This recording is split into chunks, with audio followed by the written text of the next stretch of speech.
Okay, guys, let's go ahead and get started. I know we have a few people that are going to be hopping on with us here in a little bit, but welcome to our second discussion for early childhood development. Super excited to continue with the momentum that we had after our last meeting.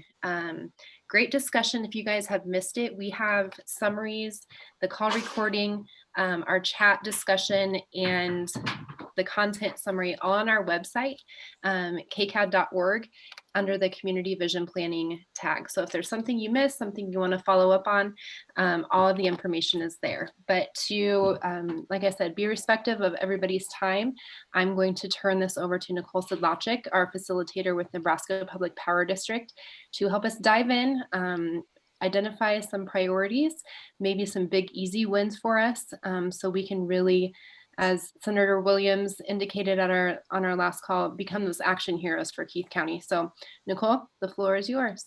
All right, thank you, Mary. So welcome to our second meeting on early childhood development.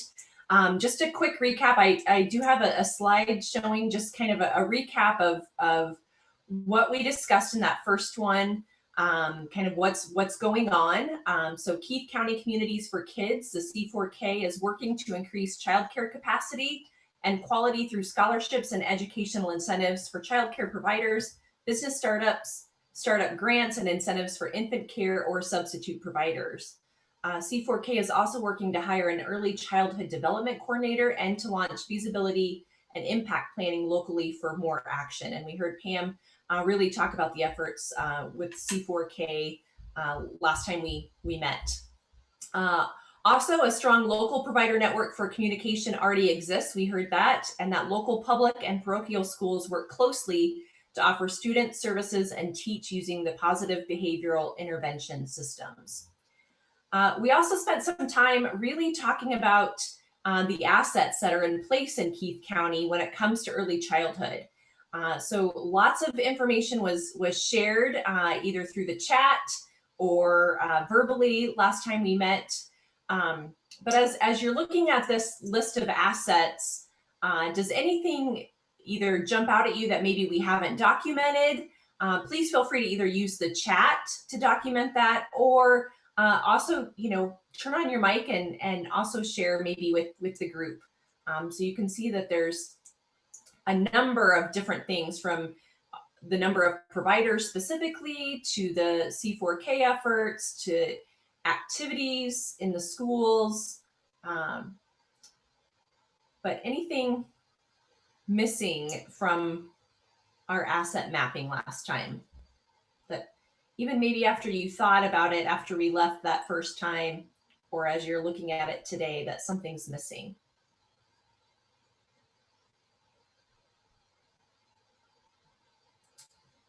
Okay. And if something comes to mind, please feel free just to put it into the chat too. So as we discussed in that first one, there were really a lot of priorities identified. So really, it was all about increasing the awareness about the importance of early childhood development and the need for increased mental health capacity for children and parents. Also, increasing non-traditional daycare hours, preschool offerings, and infant care availability, as well as offering subsidized childcare options for Keith County residents. Also, defining what a childhood development cooperative could do for Keith County, supporting parents through classes such as Circle of Security, and then also creating an opportunity for children to participate in activities that will help them develop life skills. So those are really priority areas identified. But then we also asked you what looks and what feels different, or what's different in 5 years in Keith County. And we had some really specific ones thrown to the wall or to the chat box specifically that night. So last time we talked, we had some really very clear goals identified through the chat and through conversation. So in 5 years, there will be ample openings in preschools to accommodate all children ages 3 to 4 within our community. Also along those same lines, but a shorter time frame, in 3 years, there will be adequate quality infant care to meet the needs of our community. And then within 5 years, there will be greater access and understanding of the desperate need for early childhood mental health services and improved responses to childhood trauma as a community. So this is really your chance, all of you, to offer some feedback and discussion around these specific goals. Are there additional ones that we want to stick up to the wall this evening and have some discussion around? Any additional thoughts? Just a thought on that first one. Maybe in 5 years, there will be ample opportunities in affordable preschools. Ample opportunities and affordable. In affordable. In affordable.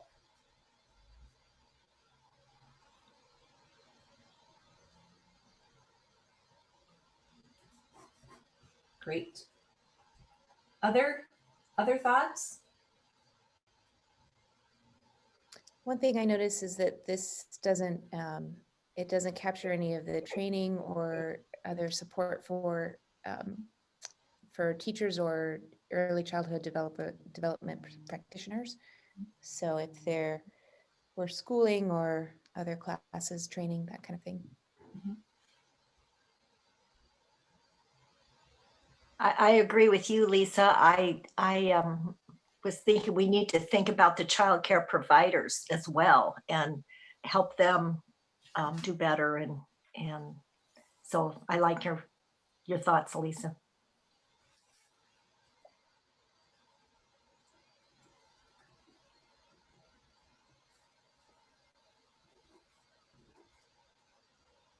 So is it an access challenge for that training and support and schooling for daycare teachers and providers, or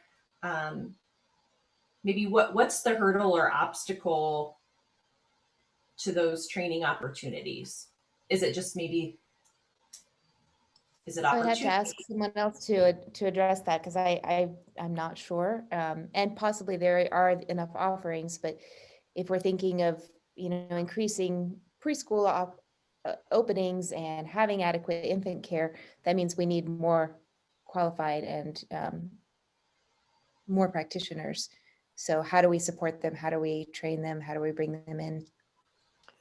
I can speak a little bit to that. This is Joe, and what we've done through C4K and with our budgeting and with our grants is to provide some scholarships for people that are interested in early child care to continue their education, to possibly even get an associate's degree to help financially with that, to also try to find some substitutes for our child care providers so that they can attend workshops and trainings and not have to actually close their operation for the day. So that is something that we're working on actually through C4K individually. And I also know, and maybe Heather can speak to this a little bit, that Rooted in Relations does training and coaching through their program too. I'm not sure exactly where we are with, what goes on in the public schools anymore as far as training. It would relate probably to our item number 3 for the need for early childhood mental health services now that the school district has taken on the birth to 5 care rather than through the service unit, that they would have to somehow try to provide the mental health services to that. And again, maybe that's something that Heather can speak to, but there are some things in place and going on, but that doesn't mean, Lisa, that we don't need more. But I understand where you're coming from, but we do have some things in place.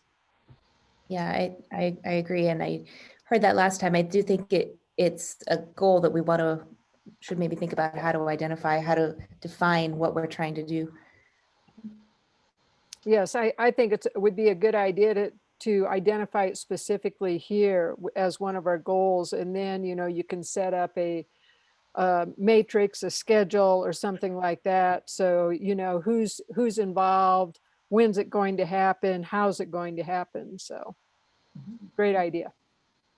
Can I add to that, Joe, if I might? So, Nicole, would it make sense, or really the rest of the team here, to add a specific goal of clearly understanding what our actual needs are through a market analysis? Because some of these are built on assumptions, some of these are built on data, some of it is built on generality, some of these specific goals. But if we were to conduct a meaningful market analysis, I think in 1 year, we would know exactly what the true needs were and build around those. And Joe, really, that's kind of building on what you just said, understanding that and then building out that matrix of opportunities.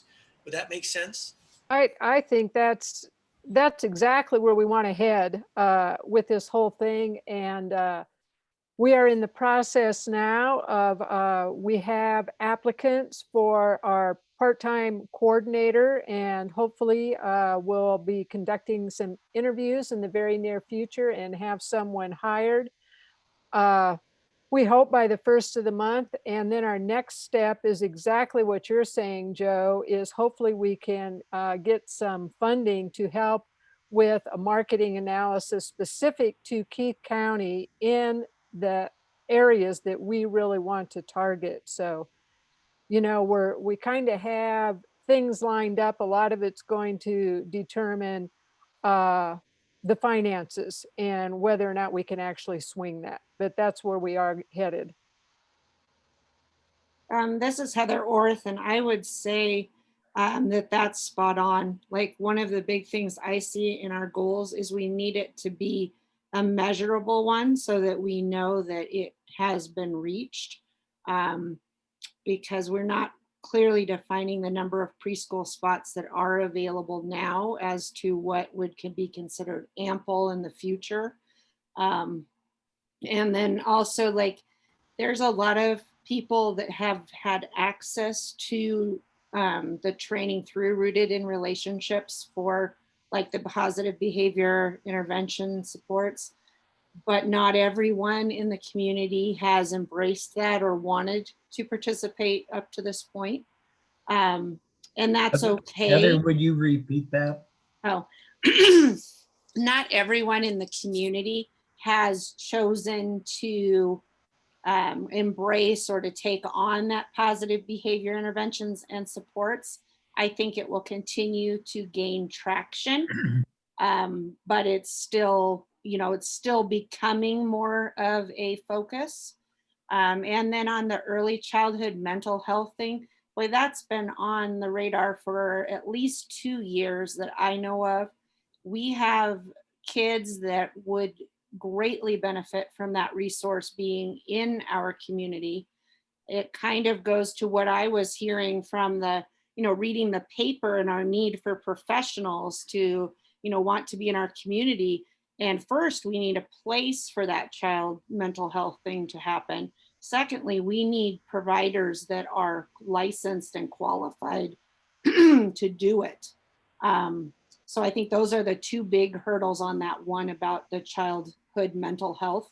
But if we don't help some of these kids get a better handle on just dealing with trauma, or helping parents understand how to work with their young children better, we just really struggle with the behavior issues once they're in the school. Then we're dealing more with how do we manage their behavior over academic learning during the day.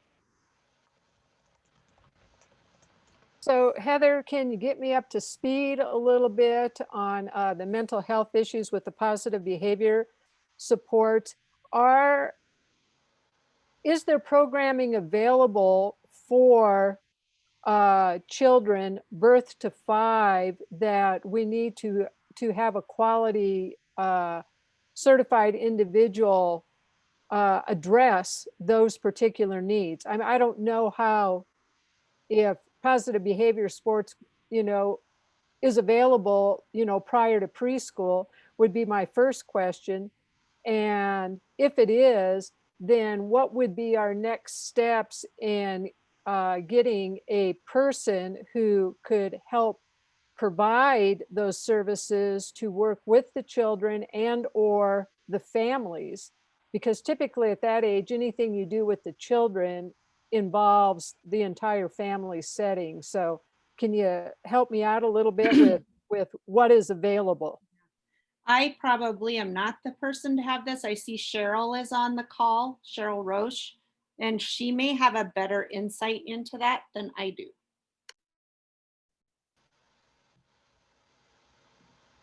Hi, everybody. Sorry, I was late to the party tonight. I've had a lot of Zooms today, which I'm sure all of you have had a lot of Zooms, so that's no excuse, so I apologize. First of all, Heather, I think you're spot on when you talk about, in my professional opinion, we have had a huge, and I'm sure many of you would agree with me, we've had a huge breakdown in families and parents understanding children, their developmental stages and ages. And so consequently, we have children who come from environments where they don't learn the appropriate social skills because they don't have a nurturing, stable environment. So I think when we talk about early childhood mental health, we really need to focus in on families and not just children. When looking at our gaps and barriers here in Keith County, I know that the Rooted in Relationships Committee 2 years ago really was trying to find a professional to come in that would work with families and young children. And they did a lot of work trying to recruit someone to come to our area to service these families. We had space dedicated, I believe, available where this person could practice out of, but having someone come here, they were never able to find someone to do that. So I guess that would be kind of my 2 cents so far on that. Does that kind of answer your question? Cheryl, if they need this kind of help now, where do they have to go? They can try to go to North Platte, but the caseload in North Platte is very high, and so it's very difficult to get in over there. Our other option is to go to Scotts Bluff. There's an excellent practitioner over there, and I'm hoping maybe to bring him in to our community to talk a little bit about early childhood mental health. His name is Mark Hald, and some of you may have had the privilege of hearing him speak. But really, if you are needing services, those are the 2 places where you're going to need to go. Those are the 2 closest places, if you can even get in, because the need is greater than the availability of practitioners. So we really are looking at, if families would need this, they're taking a half day of their lives to drive to receive the services and get back. So we're missing, first of all, they have to have transportation to do that reliably. They have to take time from work or from school for the children. And then they've got to have the money for the gas and all of those things as well. So it does put a huge burden on some of our most at-risk families. That would be very accurate, Heather. As far as the school system, and I'm glad that Steve is on the call because he would have some more up-to-date information for us. But this need is a huge need, and it doesn't stop once kids get to school. Schools have seen a huge need, not just for counselors, but mental health practitioners. And so at ESU 16, what we have done to respond to these schools is we started out with a part-time mental health practitioner. Because like Heather said, if they need services, if you're in, and of course ESU covers more counties than just Keith County, but if you're in Thedford and you need mental health services, that's a whole day to get your family some support and help. So ESU 16 started out with hiring a half-time mental health practitioner. That did not fill the need. And so that person went to full-time. That still did not meet the need. So we've hired an additional mental health practitioner. And Steve, what would be some of, what do you have to add to that, Steve? Because you're boots on the ground. What's your experience? As far as needing more mental health? Yeah, and how you are guys, how Ogallala Public Schools, how are you meeting the mental health needs? Because I know you are. I know you have more, your boots on the ground, so. Well, we have Mrs. Coggins, who does a fantastic job, but she's stretched to the gills, and those that require more, I don't recall the girl's name. Is it Jennifer that comes out? Lisa, help me there. Well, Does Jamie? Jamie, thank you. Yeah. She will stop by the school and see students as well, but she's overwhelmed too. Mm-hmm. Yeah. Could I hijack the meeting for a minute? And maybe take us a different direction? Wonder if there are a lot of you here who need a little more background reading information, basic information about early childhood development and what the communities can do. And is that something you would like? There's a tremendous amount of information out there. Pete, is this the kind of thing that would appeal to you to get us all on the same page? Well, possibly. I just listening in here, I think I'm kind of keeping up with the conversation and understanding what's going on and learning as much as I can from it, Ken. So I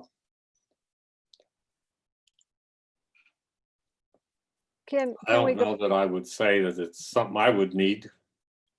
Can we go back to what Joe had brought up earlier about doing a county analysis of what our exact needs are? Because as Cheryl's pointed out, we have, through her program with early childhood through ESU 16, she knows that we have concerns in our birth to 5, and what Mr. Bristol has talked about with the counselors that they have at school and how they are stretched, and with additional support coming in.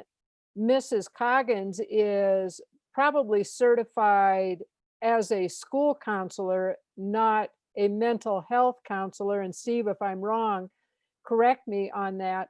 But I think that there is a need for both. And it's probably something, as Cheryl has pointed out, that we're lacking not only in the birth to 5, but even that support for school age children, in the primary grades also, to address the issues that Heather was talking about, and how sometimes the behaviors then interfere with their ability to learn in school. So it seems that doing some type of an assessment within our county will hopefully give us some data that will let us know what parents feel that they need, what the child care providers feel that they need, and then just general public with what they have observed, with maybe within their own families or their own group that they work with.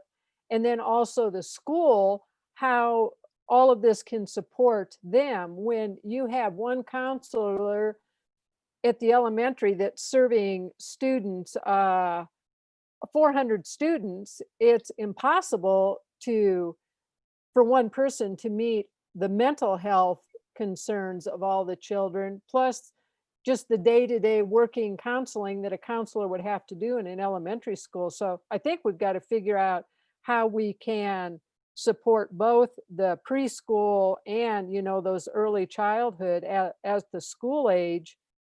And the best way to do that, as Joe pointed out earlier, is gather the data, see what the need really is.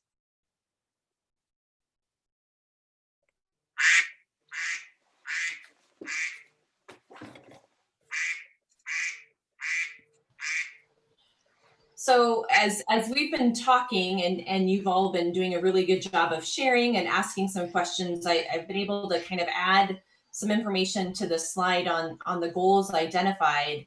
I did add, it's also important for that family mental health piece, added that within the next year, because it sounded like that's really, if we did that market analysis to determine exactly what the needs are, that could help identify and help solve some of those other goals.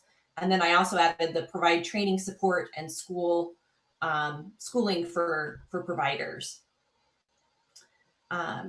Does any questions or any additional thoughts? I'd sort of like to ask the group how everybody wants to be involved going forward. There's a lot of us that are already involved in community for kids or rooted in relationships. But Brooke, I'm not sure that I've met you before, and Daryl, I've met you, but I'm not sure how you would like to be involved. Would you guys mind letting us know what you'd like to be thinking about going forward?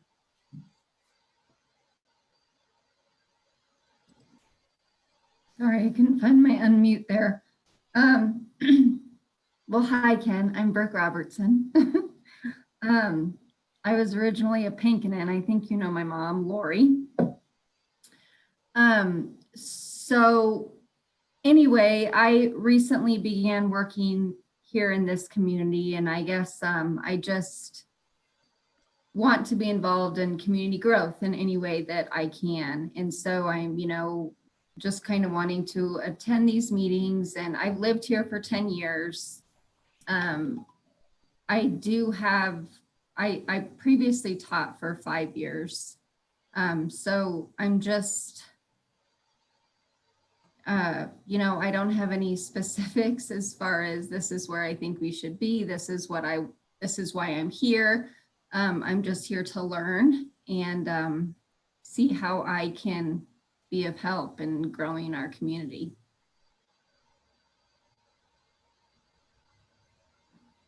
And we're happy to have you here, Brooke. Thank you. Thank you. Yeah, thank you.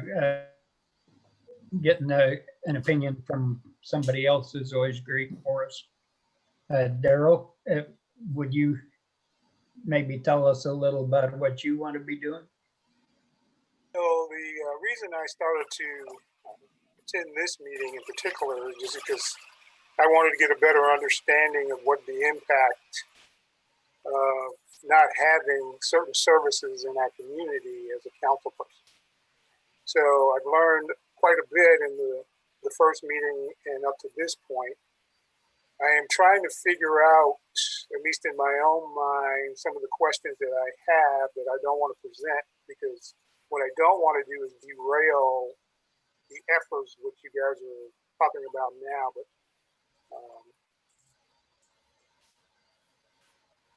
I do like what I'm hearing. I like what what you guys have talked about to this point of putting basically together a plan and then working that plan. I don't know if our timeline needs to be shorter than a year, because it's going to deter. I guess it depends on how quickly we want to see a result. But I don't know if that's the goal here tonight or not.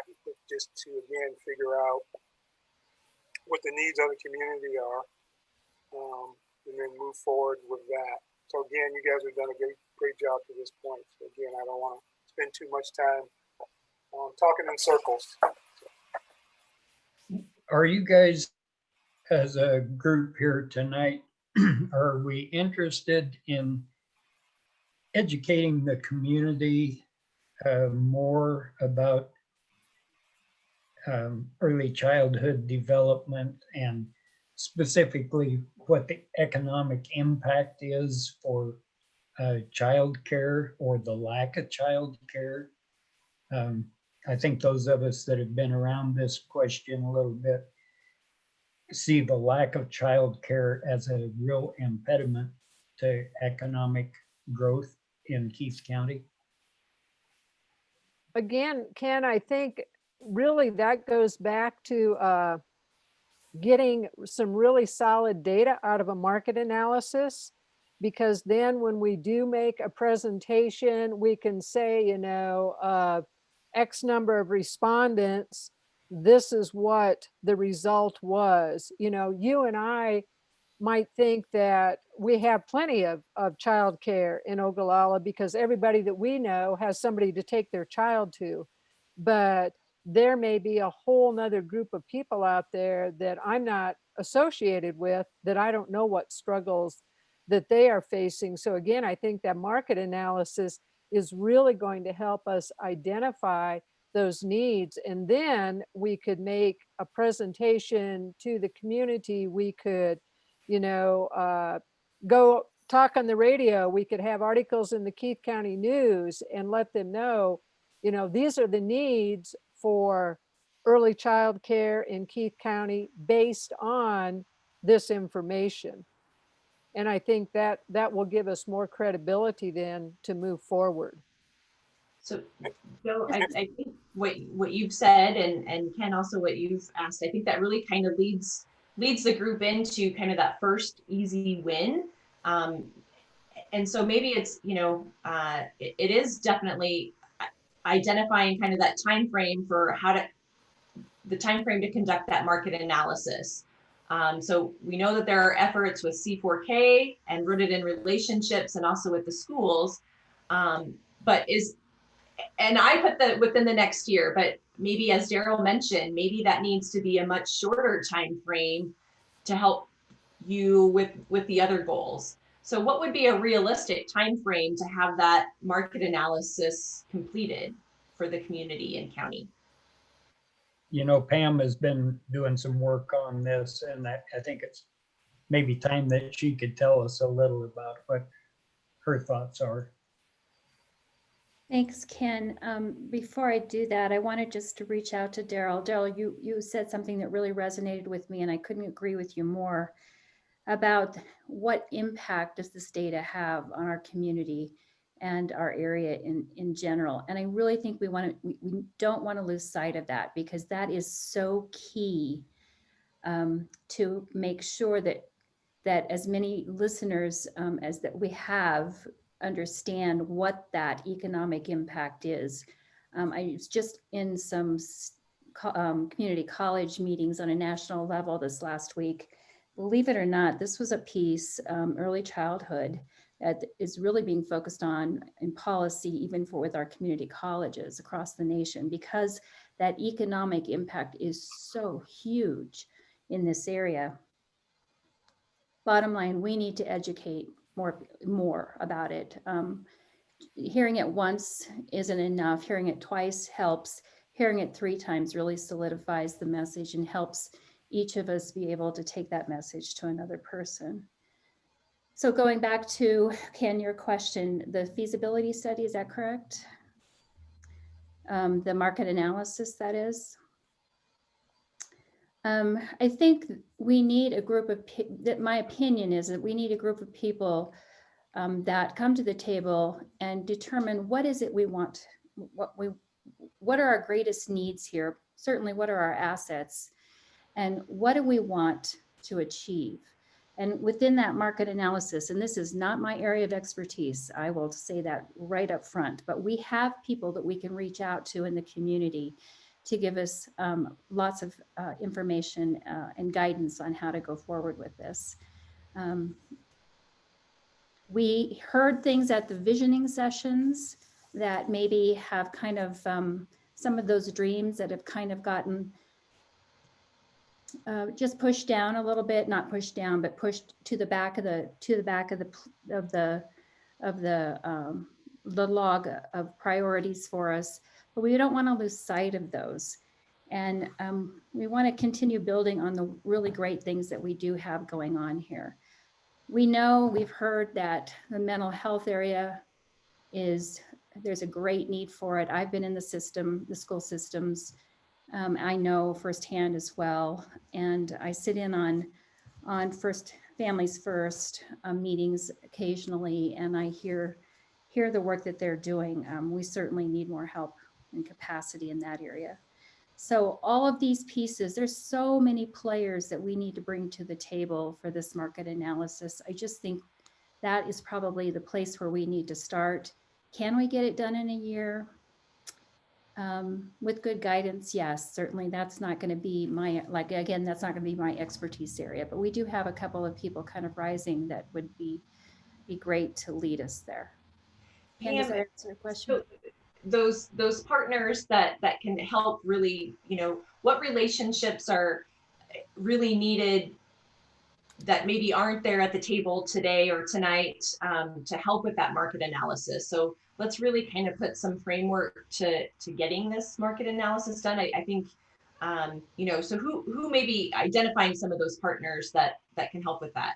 Well, I think that is part of the process right there. That's key, Nicole. It's a great question. Certainly anybody in the mental health family support practices, such as CASA, for example. So any of our local agencies, Women's Resource Center. Help me out, everybody. I'm at a loss. There's quite a few there. Public schools are critical for us. We need them to be at the table with us. Skip would be a good. Skip, thank you. Who's that? We have relationships with all of them. I think they're great relationships. It's just a matter of prioritizing and inviting these people and having a solid agenda, because we're all very busy people. I respect the work that these people do, and I know how much work they put into their workday. We want to make sure we can get as much mileage out of a hour of time that we can. So it's just a matter of just putting that list together, and we probably could just do that by just brainstorming in the chat session. I think maybe some people have already started to do that. Skip, Lisa said. I think you're getting a bunch of that done right now, Pam. Yeah, exactly. What are your thoughts about how expensive it's going to be to do a contract for this, and where funds might come from? Well, I don't know it depends on how the work is done, on who performs the work, Ken. Our people that have more expertise in those areas will be able to inform us better about that. We have set aside. Who would that be, Pam? Is that the people at the higher level of C4K or Families First or Nebraska Children and Families that might be able to guide us on that? Yeah, NCFF, which is Nebraska Children and Families Foundation, would be a good lead. Certainly, Joe Thomas, he has some experience in that area, and I think he could offer a lot of gold nuggets on that piece too. And I don't know, I haven't even looked. Hopefully Joe's on. I think Jerry and Joe on there. Joe, am I incorrect? Is that something in that area that you would be able to offer some information about? I would. It's easy to summarize the requirements of an effective market analysis, because there really are only 4 major steps in a market analysis. But as everyone's talking, they're also sort of intuitively outlining the kinds of things that you want to know. The first thing you do is define the scope of it. And in doing so, you ask a couple of questions, and I think you started asking them and answering them. So Pam, to your point, if we formalize that process, namely, what is the scope? So what are the partners? Who are the partners we want to involve in? What are the questions we want to ask? And really, what areas are we interested in? If we outline those three, then we can hit some of the other steps, which are namely find a partner to help us with it, execute, obviously administer it, and then analyze and interpret it. So those are really functionally the kinds of things we would do. So yes, we'd be happy. I'm using the Queen's we. I would be happy to help out in that regard, knowing that there's so many, if you will, thought leaders on this call alone that could help define much of it. So to answer Ken's question, hey Ken, how are you doing? Haven't seen you in a while. We can, if we do that work up front, Pam, then we can minimize the cost, because then the cost is related to what does it take to actually obtain the answer to our questions. Mhm. And we can build on other things. So Ken, that would be a short answer, or perhaps a long answer to your short question. The cost would be dependent on how much work we want to do on the front end. Thank you. Does that help? So there we go. The ball is rolling already because we've been able to define some of that right away. One person leads to another person leads to another person, just as Joe described. And so I've no concern that we'll get that done. It's just a matter of creating the space and the time to get that done, and having an articulate agenda so that we can capture those things immediately. To your question, Ken, about the funding, we have in our C4K private dollars, our budget, we have reserved some money to apply toward this type of work, a market analysis. We have other quality and capacity funding that will be coming to us that we can add to that piece. Again, we just really have to determine how we want to go about this. And how much of that upfront work can we get done ourselves, because I don't know the cost due to that yet. This is Pete. I'm sorry, I'm going to drop out, not because of lack of interest. I'm very interested, but senior night in volleyball, and I got a granddaughter participating. So thank you, everyone. Thank you, Pete. So with this market analysis, could we identify some responsible parties or individuals or a small working group to continue the conversation for doing this after tonight's call? So, who would be the champions to really, you're all early childhood development champions, but who can we really, who really wants to step up and say, I want to help with this and I'll help. We have a core group of community for kids that has already started the work on this, but I think we should include everybody else who is interested. Perhaps this is a place where people need to volunteer, like Brooke and Steve Bristol and Daryl. I don't mean to leave anybody out. We'd love to have Lisa and Mary and Angie. I think maybe Angie is already involved in that some, but this would be, I don't think we want to start with a new group, but if we can add to the already got, that would be very beneficial. Yeah, I will echo exactly what Ken had said. We do have a core group through C4K, and we've kind of started laying out some groundwork, but anybody else that is interested, that has a passion for this, it's always nice to get perspectives from all different areas, from the school, from the business, from, whatever, economic development, the chamber, if we could get a member from each of those to join the core group that we have, I think it just broadens our perspective as we move forward with this. You left out the city council, which includes Daryl, which would be extremely useful. Yes. Mary did mention on the chat that she's glad to help in whatever way we would like her to. So I think it's just a matter of, well, Mary, let's just ask further. What do you feel you could provide? And I know there's a lot of things, but your time is at issue too. What can you provide for us in terms of services pulling this together?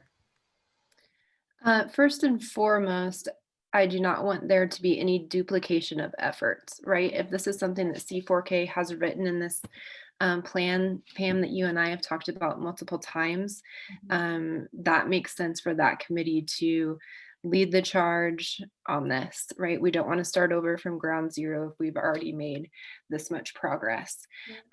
So I'm willing to jump into that, support the process wherever that makes sense, whether that's helping to provide data, whether that's helping to get the right players around the table for a meeting such as this, whatever makes sense, whatever that role looks like for me.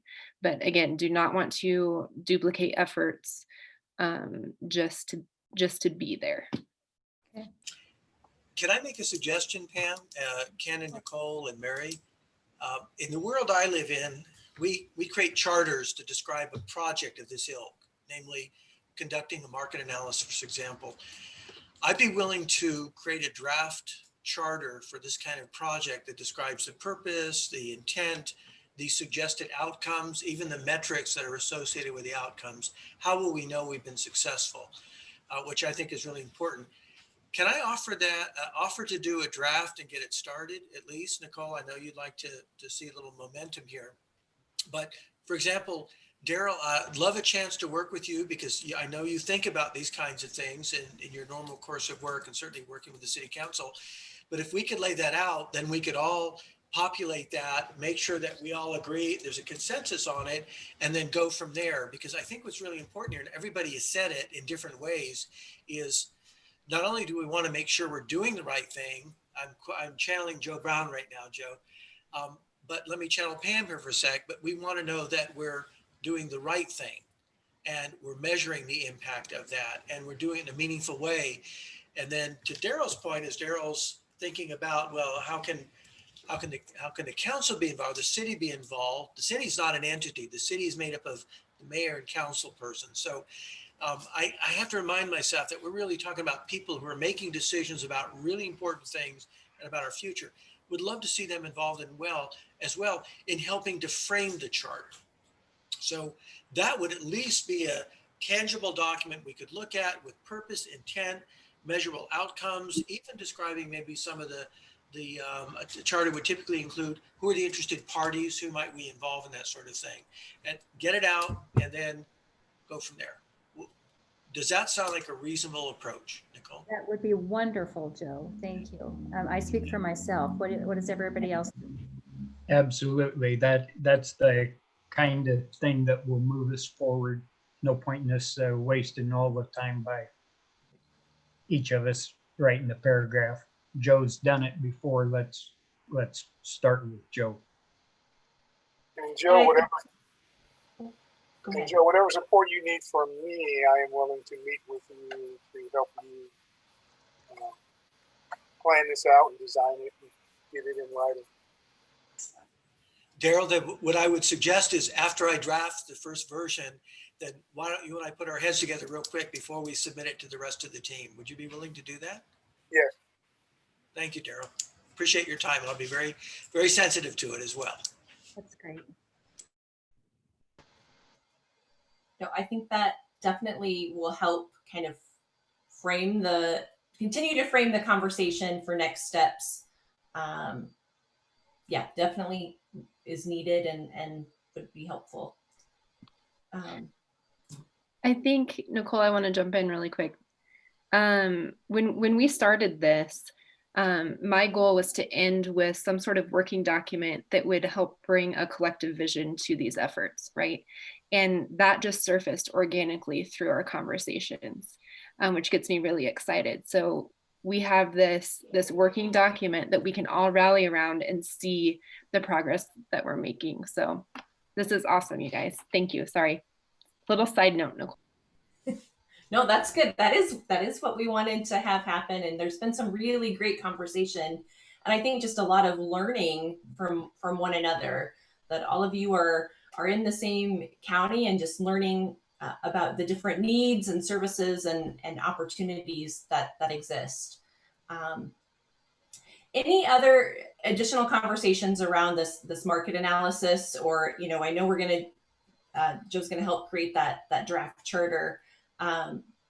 Do we want to have some additional conversation? I think our calendar invite was for 60 minutes, so I don't want to keep you past 6:30. But any additional conversations around anything else that we've thrown out there tonight to have a discussion about?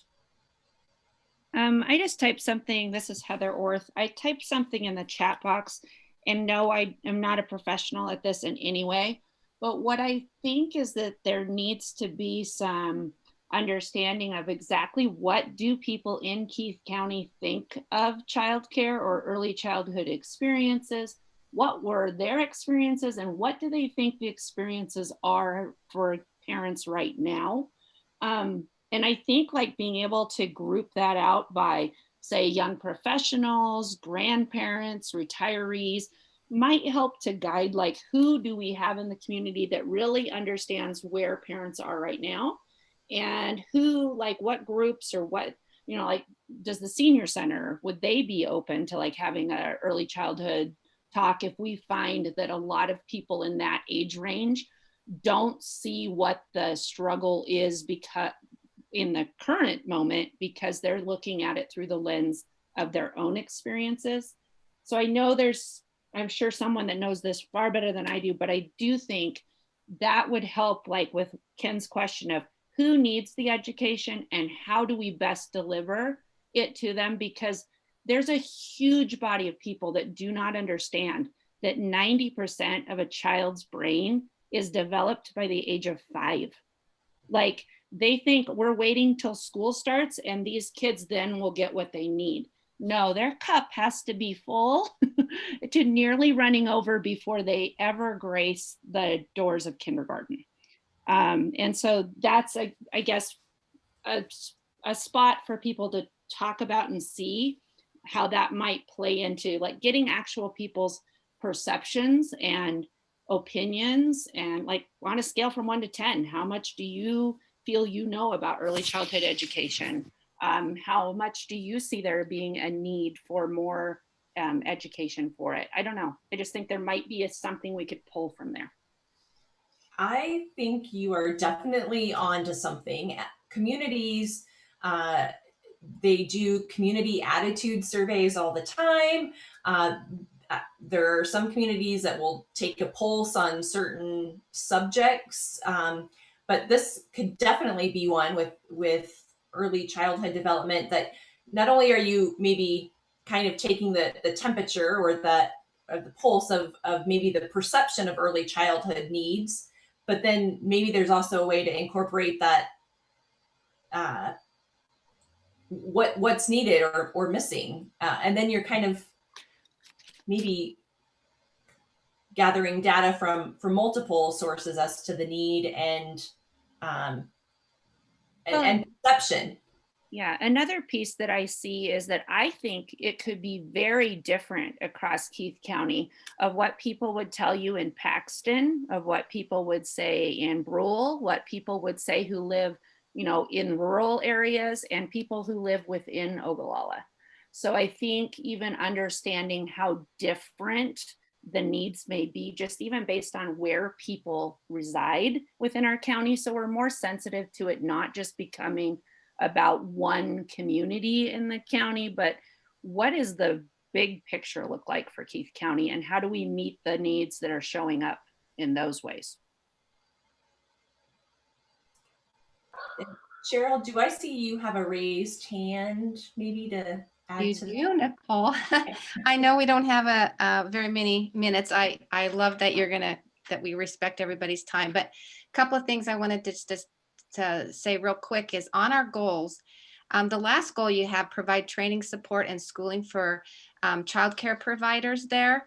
And I feel that we are doing that. So I think we can say that's accomplished, because that is actually what my job through the High Plains Early Learning Connection partnership is, to support and provide continuing education for not just providers, whether they're home or center based, but also for all educators. So, parents, I can work with, and I do work with preschool teachers, public preschool teachers, teachers in grades kindergarten through third grade. So I think we're good there, in my personal opinion.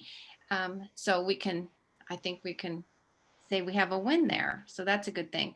The other thing I just wanted to mention really quickly that you might have talked about before I joined is that this is so important. This issue is so very important, because currently in Keith County, we only have 13 licensed childcare providers, which does not, might sound like a lot, but some of these are only licensed to care for like 6 children at a time. Some have larger, larger availability, but a lot of them do not. So we only have 13 licensed childcare providers at this time. Many of those are getting ready to retire. They're getting close to the end of their tenure of providing care. So when you look at that for an economic development standpoint, it's going to be critical that we renew the pool of availability. And another key component of this care and education is that it's high quality, because we have some programs that across the country that really aren't very high quality. And so when we look at this feasibility study, I think we need to have some sort of a metric in there that measures the quality of care, not just the availability of care. So those were just a couple of things that I wanted to mention. And so thank you. Cheryl? Yes. There are some measurements of quality, aren't there? Yes. And do you have an idea of how our providers in Keith County rank as far as quality? The quality rating system that we use in the state of Nebraska is called Step Up to Quality. And currently in Keith County, we have a couple of providers that have started the process of the Step Up to Quality, but we don't have all of them on that system yet. So. And what are the barriers that keep the other providers from taking advantage of what you're offering? Without having really a lot of data to support what I'm about to say, I think part of it is the fact that of these 13 providers, many are close to retirement. So they may be thinking, I'm just going to put in the last few of my years and be done. I don't want to take and invest the time and energy and make the financial commitment to be part of the Step Up to Quality system. So that could be one factor. The other factor, I think, does have to hinge on financial constraints, because in order to be highly qualified,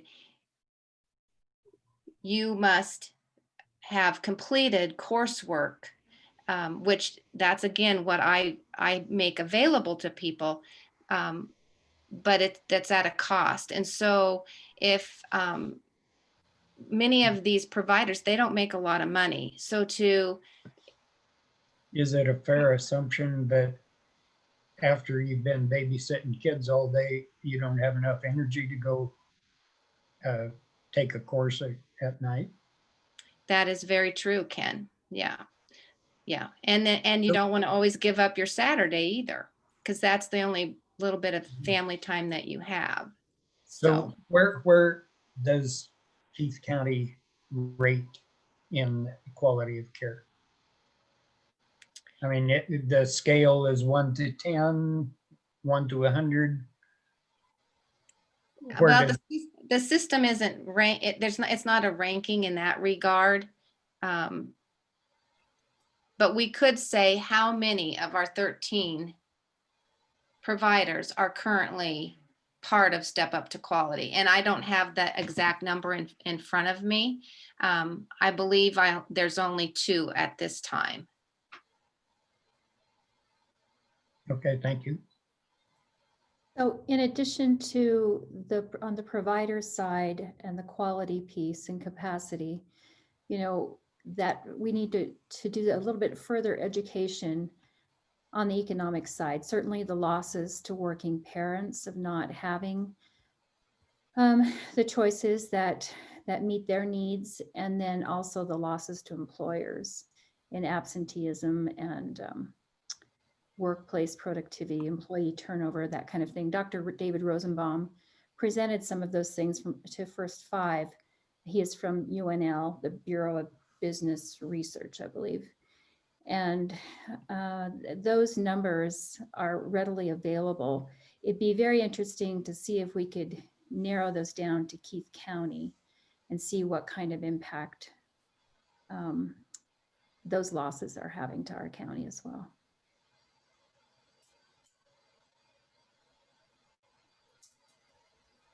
I would be curious to hear from Mary Pierce if she wouldn't mind. I'm not sure what the college offers as far as training and certification to complement some of the things that Cheryl's been talking about, and the other ways of bringing more childcare providers into the system, bringing the quality level up.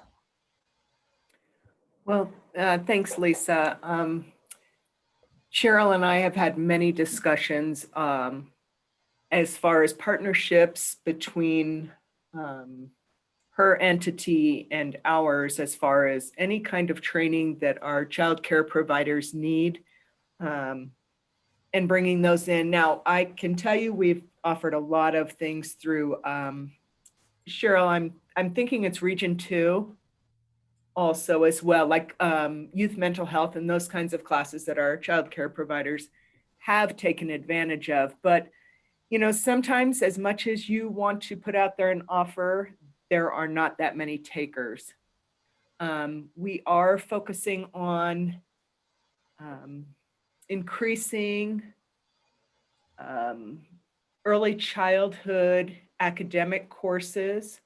We know there's a great need in our area. I'm currently working with at least 3 or 4 students whose goal is to either open their own in-home childcare center or a bigger goal of some kind of childcare or preschool.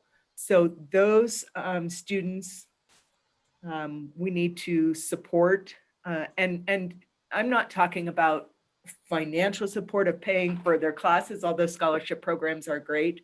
I think that we need to support them, whether it's having a strong mentor who's already in that field that can encourage, that can continue to encourage those students that yes, this is a great career because of how you can impact children. And right now, that's where their head is. They want to make a difference in the lives of children. And I want to continue to encourage them to do so. So that's kind of where we're at. We're willing to, you know, if you ask me for a class, most people know I will do whatever I possibly can to get it here. We just need commitment from, you know, if you, it's not that philosophy of you organize it, they will come. Sometimes we organize it and they don't come, but we continue to move forward on that. So thank you.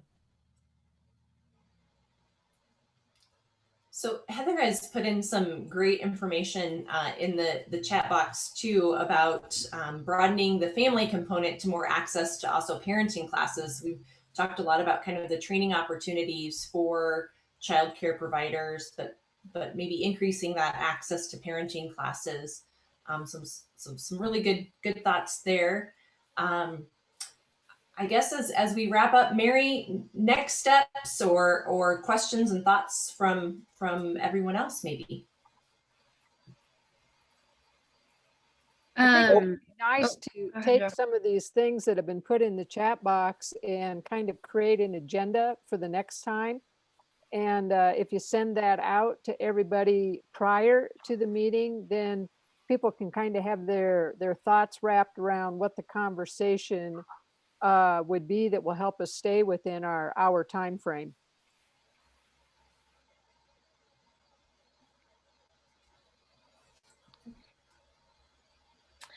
So yeah, we will collect, Nicole and I will work through based on, we were working from our agenda that we started with where we left off from our last session and continued on with that agenda for tonight's discussion. So we'll evaluate where we're at. I know that Joe volunteered to put together that working document for us. So Joe, if you and I could keep an open line of communication about the status of that, if you're willing to do that, and we can coordinate the next meeting maybe around that progress. But hopefully, here within the next several weeks, depending on what your schedule looks like. But Nicole and I can debrief, talk about next steps moving forward, and continue this conversation. Tonight was a great discussion, so thank you all very much for that. So we will have a recap, a summary of the events, just like we did from our last conversation. Everything will be shared on the KCAD website on that page. Lisa and I are going to work really hard to get that done tomorrow. And then we're going to send out an email summarizing all 3 of the vision planning calls that we have this week.